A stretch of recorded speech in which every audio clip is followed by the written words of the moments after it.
Obviously, I've seen lots of Cyberpunk content here on YouTube, but nothing really trying to tackle multiple in-depth characters that this game has to introduce throughout its bustling world. And for good reason actually. This game has one of the most convoluted stories I've ever come across in this form of media. It has got so much going on, it's actually kind of insane to think about the amount of things this game achieves in storytelling.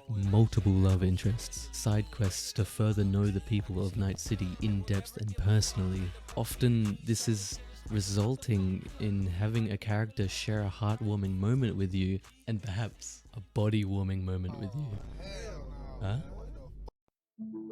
Well, actually, there is one character I want to talk about that didn't quite get this treatment, and it's definitely not because this character isn't important. They're actually quite crucial to V and developing their own story in so many ways, and that person is Jackie Wells. For this video to have maximum problems, we'll start at the very beginning of the game, and we'll start the game in the Corpo life path. The life path that is the most bare bones of them all, really, where for some unknown reason you already know Jackie, which creates the first set of problems actually. Now, if a player brand new to the game plays through the first time choosing the Corpo life path, Jackie doesn't actually get an introduction.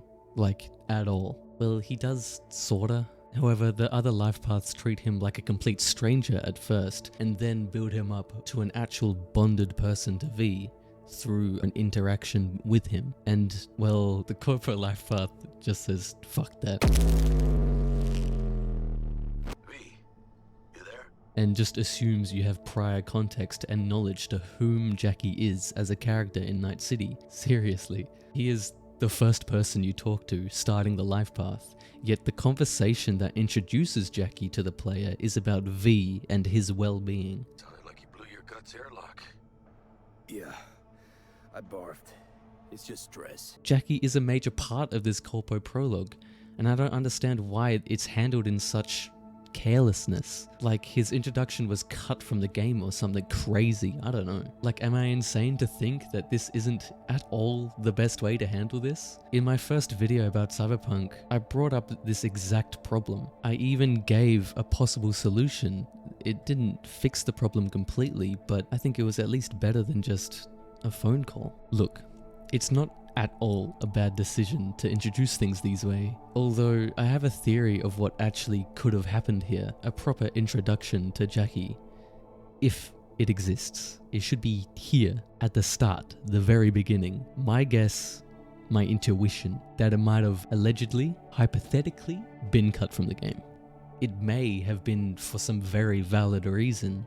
Who knows? However, this certainly isn't the first accusation of CDPR doing this in Cyberpunk. Just take a look at the montage that actually is cut content from the final game, but is actually showing you adapting to your new mercenary or gun-for-hire lifestyle. You get a very quick sequence of introductions to some very key characters actually in the game, and then just finishes you in your new apartment, relaxed and ready for your new job. Damned as the evidence may be, in an interview done by Cyberpunk's directors on the Story Mode YouTube, they actually answered the related question of why is the 6 months of V's life presented as a cutscene rather than playable content? You know, the very controversial montage at the end of every prologue. And, well, the response wasn't great.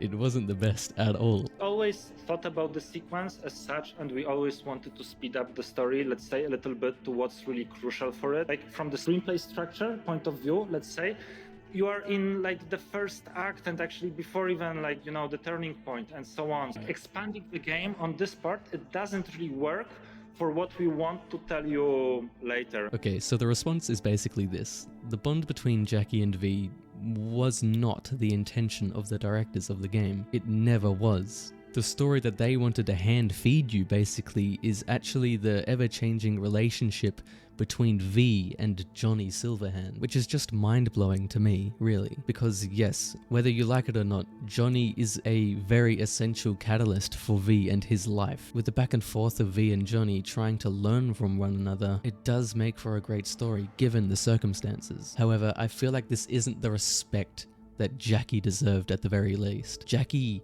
takes up quite literally the most of the early game, including all 3 prologues. His death scene is probably, if not the most memorable moment in this entire game. The first quarter of the game, in fact, was Jackie and his influence on V, and that will slowly set into motion the actions ultimately bringing V and Jackie himself actually to their own demise. I have previously explained the differences between Jackie and V here.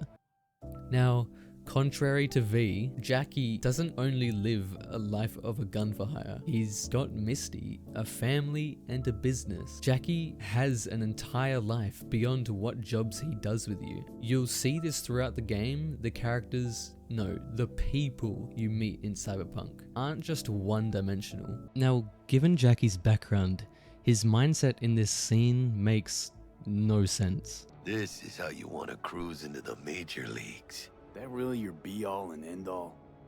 Huh? We're not on our way to some party, Jack.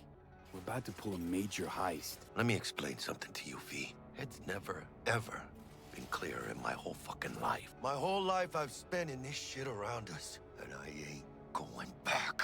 Jackie so far has been nothing short of an incredible friend to V, even inviting V to start his new life after V got ripped from the company access. Jackie is loved in the community around him. His thoughts of fame and fortune leads not only him, but his long-term friend, V, to the deaths. I believe that Jackie is the one feeding V's impulsive thoughts and actions with the kill or be killed kind of intent behind everything that they go through. And this does not correlate to who we are told Jackie is. Jackie does have things to lose. He does in fact have a life outside of being the small-time thug and merc that him and V are heavily presented into this game. This mindset that Jackie has makes more sense if the good-for-nothing two-dimensional character of V has it.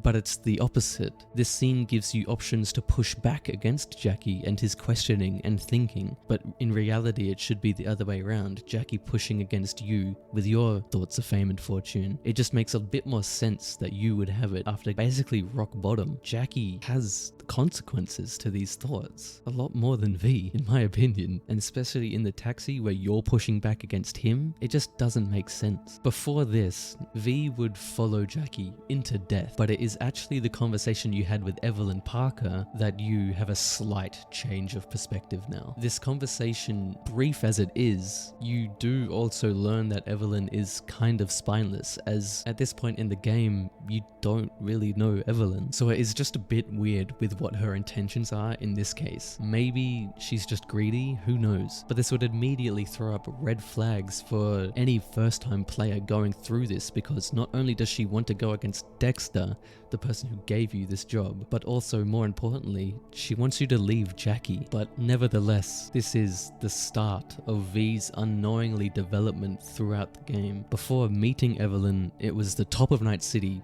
or die trying type of deal with V, but now he's beginning to be shown that there is another path that he can go that's a bit more less traumatic, also he's told. It is only when Jackie eventually dies and the terrorist known as Johnny Silverhand is embedded literally into V's neurosystem that V starts to change. Yes, Johnny killing him is the main reason that eventually pushes V to start thinking differently about his future and the consequences of his actions that are going to impact the people around him. But ultimately, the bearing of Jackie's death, which actually causes V to change for the better. Before Jackie's death, V's thoughts and mindset going into any mission was the same as Jackie's. This is shown with the first conversation with Dexter actually, when V gets asked this. Would you rather live in pieces, Mr. Nobody, die ripe, old, and smelling slightly of urine, or go down for all times in a blaze of glory, smelling near like posies, without seeing your 30th?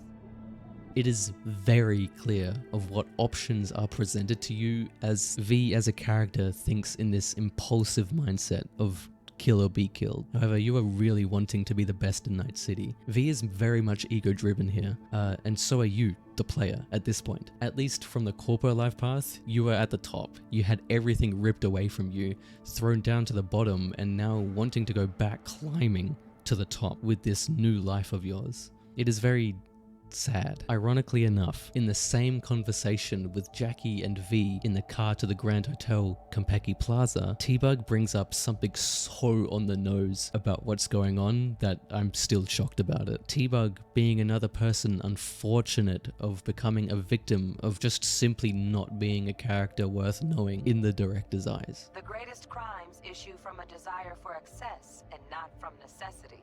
Say what now?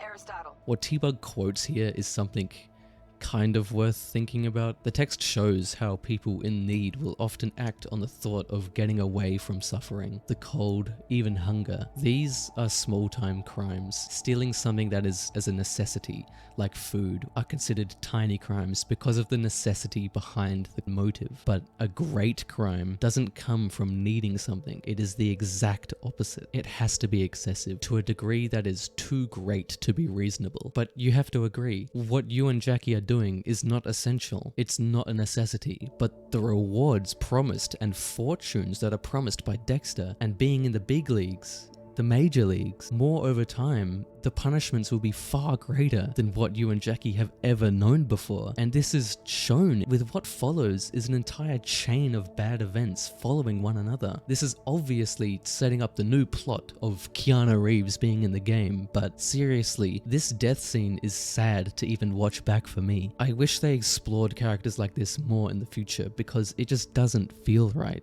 Jackie died, and we barely knew him. Like seriously, the impression that I got that Jackie was starstruck, blinded by the promised fortunes by Dexter, and sadly his life gave him a way out of his traumatic past. He briefly touches on this in the Konpeki Plaza, but a past that we will never know, in great detail at least. His influence on V set in the motions on bad decisions that got them into this mess. V, through the eyes of the corporate life path, isn't the one to blame because he literally had everything ripped away from him, sent back down to the bottom, and become a bottom feeder to survive, really. It's just depressing. The story of the bond between Jackie and V is amazingly sad. I just wish it was explored, like even for a little bit. But it would only take one mission trying to take one shot at escaping the run-up of crime and murders that follows them, that you sadly lose your motivation just in one car ride.